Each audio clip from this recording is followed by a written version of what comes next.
Hey, what's up, Liron here. In today's video, we're gonna learn how to exploit opportunities for temperature differences in order to create interest in your watercolor paintings, to work on cools and warms, which is an important axis of watercolor painting. So we will get started with the drawing stage. Now I have sped it up 3 times, triple the speed.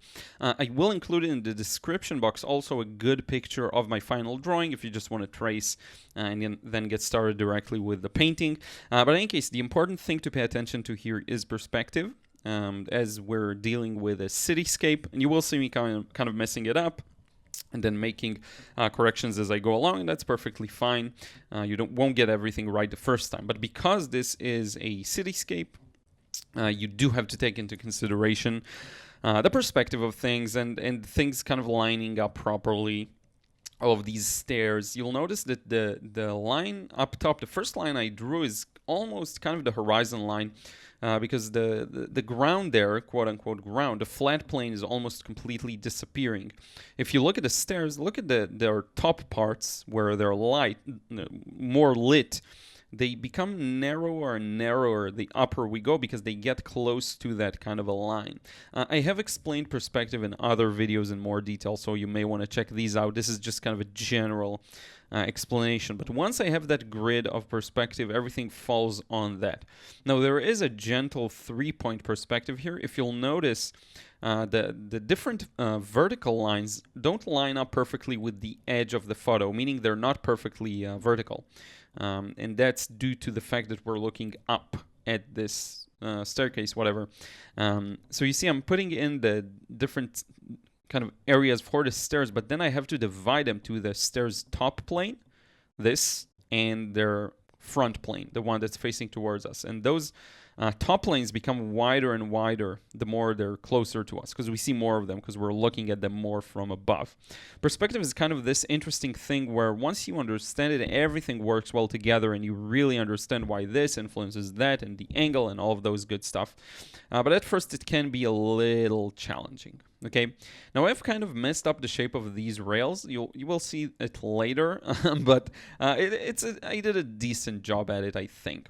Now get ready, because in just a moment we'll get to painting this and we'll do the first wash, and that's not going to be time-lapse. It's going to be real time, and I will kind of slow down the narration. But what you do see me doing now is shadow mapping, as you've seen me do in a couple of paintings. I'm just doing some hatching to indicate where the shadows are going to be, so that I can very easily track them and follow them. I find that doing this really helps me to get a better understanding of where I'm going to paint, especially for the first washes, where you really have to define things, define what's dark, what's light, and all of that. So I find that thing really helps. Now, I'm going to do an underpainting here because I do want to talk about temperature a lot, and I want my highlights to be very interesting in terms of the temperature. So I want to paint the whole page with different colors, varying temperatures, cools like blues, warms like yellows and reds. Now, the logic is very simple to me. Anything that's kind of farther in the background is mostly blue, while things that are a little closer are yellow and slightly red. But there is a bit of a caveat to it, because the areas that are darker within those areas that are closer to us, or areas that are more in the shadow, I will make a little bluer, and you will see this kind of repeating itself. So for the stairs, there's a lot of well-lit areas there, so I'm using a lot of yellow. And for the ground as well, I'm going to add a bit of yellow, a little red too near the bottom. But for the areas that are more in the shadow and you see them to the left of the stairs in the background, you will see me kind of dipping back with some blue, doing wet and wet. The paper now is fully wet. Okay, it's you can still work in it. Now, a lot of people ask me, did I do the first wash with wet paper? No, you saw it was wet on dry. The paper was dry. I did not pre-wet it. But what I am doing now is wet and wet while it's still dry. Okay, and that's pretty much it for the first wash. The second wash is really where things are going to start being defined more, and you see I'm just putting in a bit of blue here, a bit of red there, and those are the opportunities you want to take advantage of. And this is the main tip here. You want to really pay attention to where you can add the coolness and where you can add warmth to add interest. Now, I could have gone with just yellows for the foreground, everything yellow, but that tends to end up with a boring painting, and I did not want that. So instead I put in all that blue, and even if it doesn't make total sense always, I did use that blue. Now here's what's going to happen. I switched the reference photo to a posterized version with 3 values. The reason I'm working with that for now, I want to share it with you, is because it really shows where the light and shadow are. And when I'm looking at the original reference photo, this is the pattern I'm imagining. What am I going to leave as a highlight to have, and the highlight is the initial wash in this case, because we did not leave anything paper white. And what am I going to leave, what am I going to paint over with either a very dark wash or a mid to dark value wash. And so those trees in the background are fairly dark. So you see me getting them with fairly dark values. The only thing I kind of forgot at this stage was to blend out their edge. Because it's in the corner of the painting, should have probably brought a bit of water there just to kind of blend those harsh edges. But aside from that, that's cool. And now I'm working on that area, which is the wall of the building there, and it is a little lighter, you will notice, okay? And here we go back to the original reference photo. And yes, it could have been bluer, but that doesn't matter to me as much because we do have blue in the front as well. I'm doing a bit of wet and wet for the windows there, but again, you see it's a very abstract approach. I'm looking at it as if it was posterized, and I'm just seeing the light, mid, and dark values, okay? Now, here's what I'm going to do. I'm going to paint the background and stop it where I kind of meet the foliage to the left and that wall, okay? I'm actually stopping it there. You see me stop. The reason is just for my own ease, because it's very hard to merge that many shapes together. It takes a lot of focus and a lot of speed, which I wasn't in the mood for. I was in the mood to do something a little slower and a little step by step. The cars here, there are 2 cars parked, or 3. They're a bit darker and they do have strong highlights on them. So I'm going to kind of, again, represent them very abstractly with just a few stains or shapes of very dark color and a few highlights in between. Okay, that's the main point. And that's pretty much it. I left a bit of a highlight there for kind of a tire or something that you can see through, but that's pretty much it. Now from this point I can start working on the major shapes here, which are the walls, and they're all one big shadow that's connected. Okay, so I'm painting my way around that rail because it is going to be left as a highlight. You see it's quite light. And notice how I'm starting not with a yellow, but rather with a purpley kind of blue. Okay, I'm going to do the same on the other side of the rail. And then as we move down, I'm going to yellow it up. Now, what's the logic behind this move?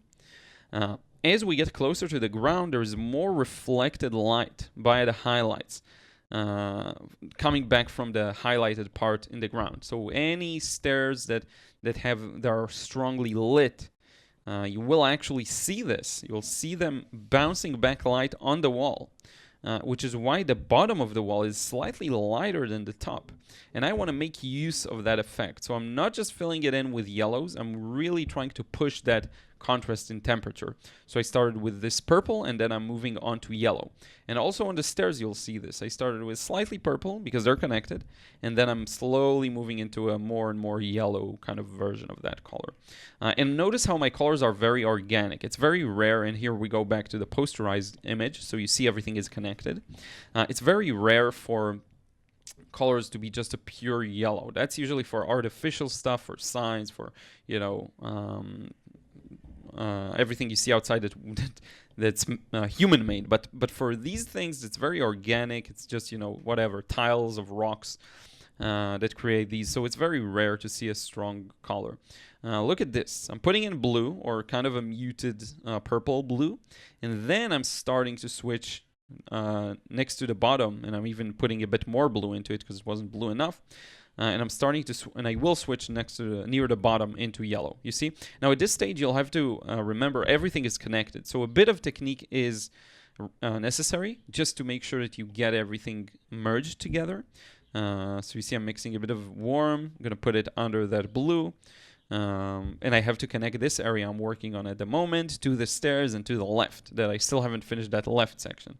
Okay, so I'm working as fast as I need to, trying not to for it to wreck my nerves too much. I'm just, I'm doing my best. If something is a bit uneven, not the end of the world, but try and get it even if you can. I actually have a couple of cool ideas in store for you to show you a few processes that apply this method of connecting everything to a more a la prima approach to a cityscape, and I just have a bit of a work to do there, but I actually painted a car this way and it turned out really nice today.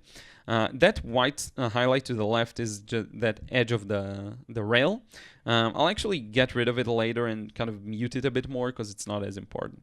Now this red sticks out a little too much, so I'm trying to bring it up, mix it a little with the rest of the wall there, and not forgetting connecting those stairs, very important, to the wall on the left and also on the right. Should have also added a bit of a diagonal line there right next to the corner. Don't remember if I remember to do it, but hopefully I will. And now you see me putting in a couple of slightly darker values onto the tops of the stairs. Now the logic behind this is, again, light reflected from the bottom, which makes the top a little darker and also a little cooler too. Now you will notice that there is a bit of an occlusion shadow, is what it's called, between the bottoms of the stairs too.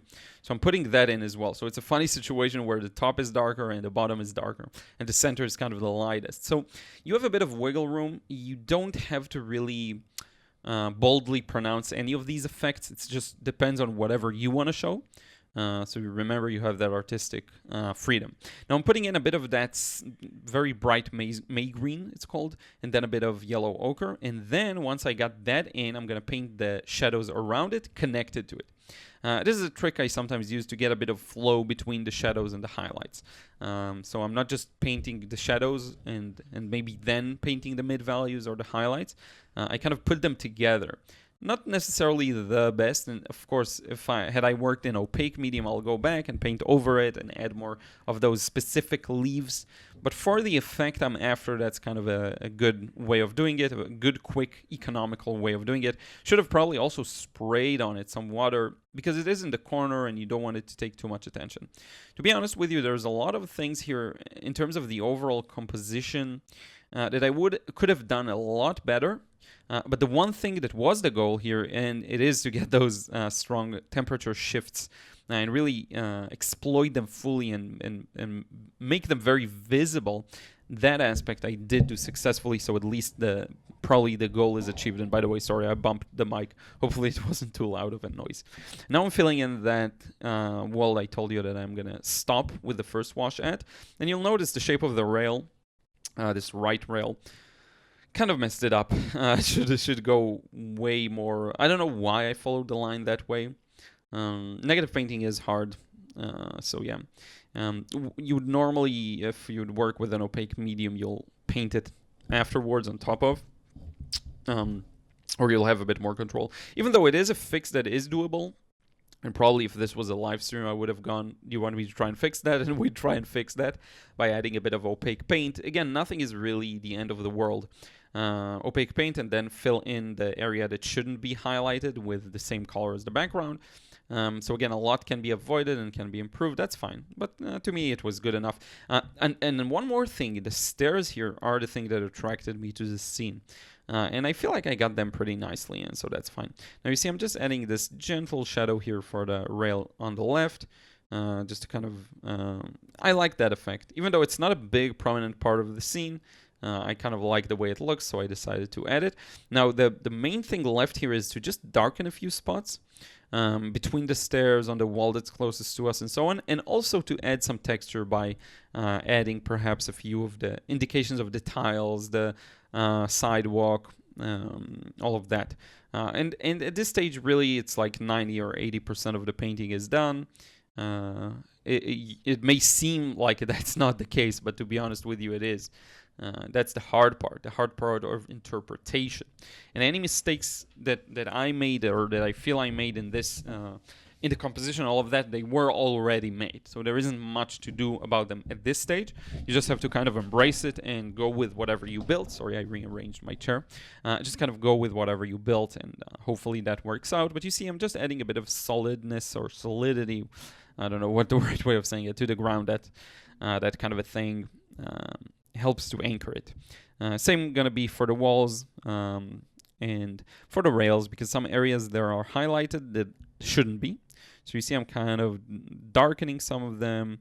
And this is what will make the few highlights do pop, okay?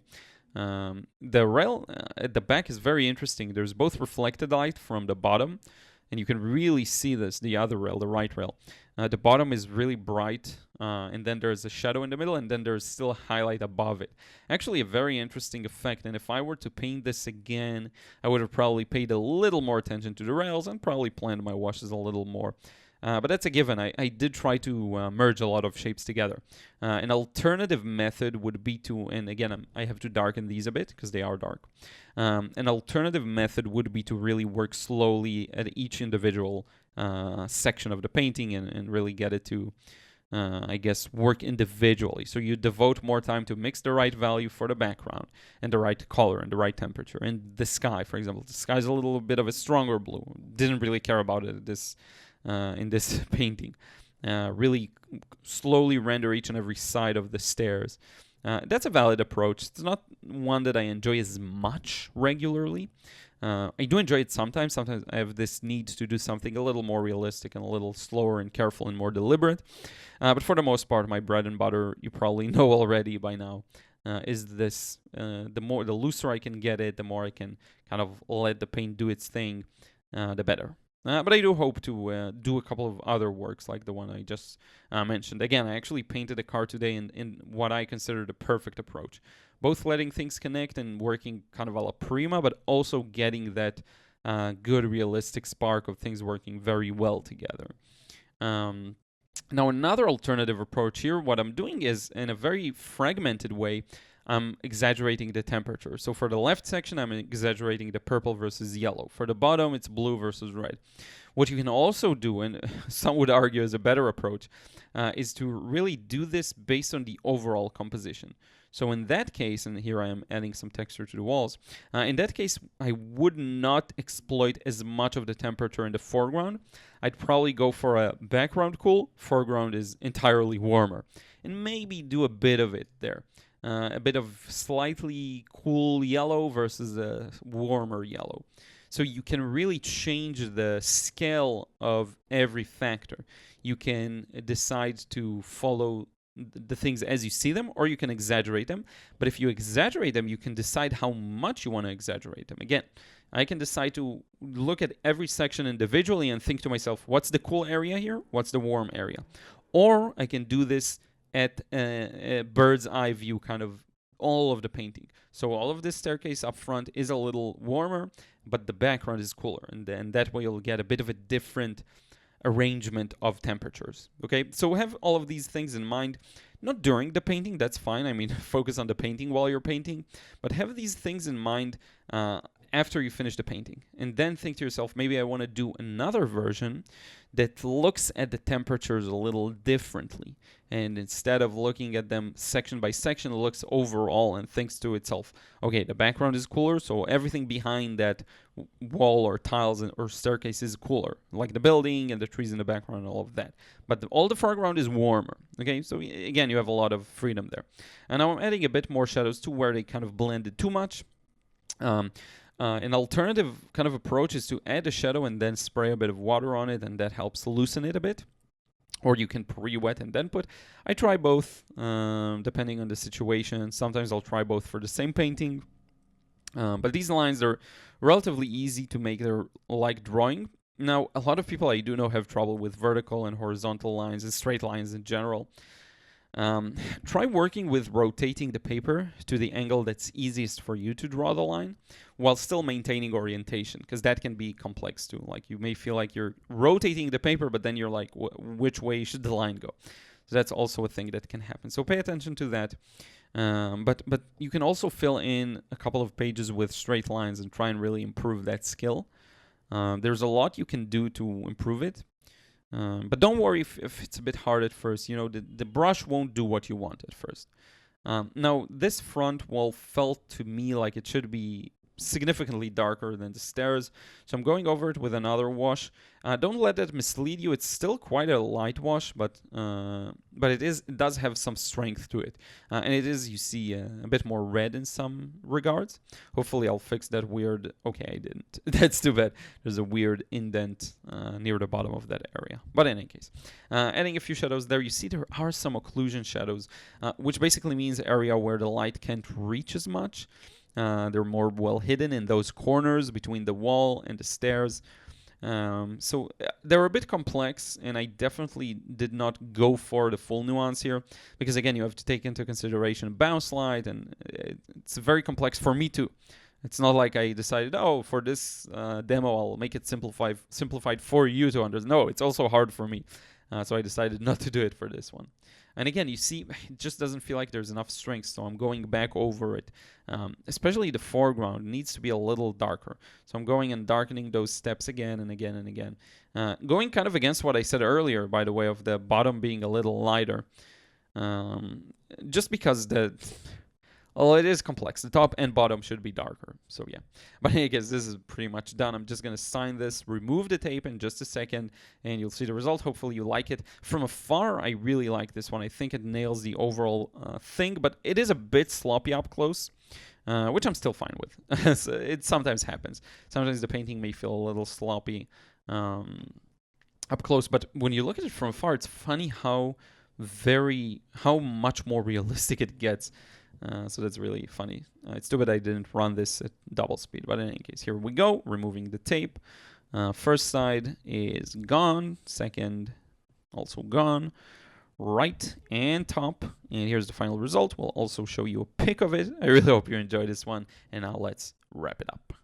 So thank you so much for watching. I really do appreciate it. Hopefully that teaches you how to notice and pay attention to the reference photo and really figure out what could work well as a strong contrast between temperatures, where to place these, and how to have them work in the overall balance of the scene. Once again, a lot to improve here, but I really enjoy the process, and I do think the message comes across and there's a great feel of light and shadow. Hopefully you enjoyed this one too. Don't forget to like this video, leave a comment below, let me know your thoughts, and subscribe if you still aren't. I have tons of other videos like this one and many more to come. I hope to see you there, and I will talk to you again real soon.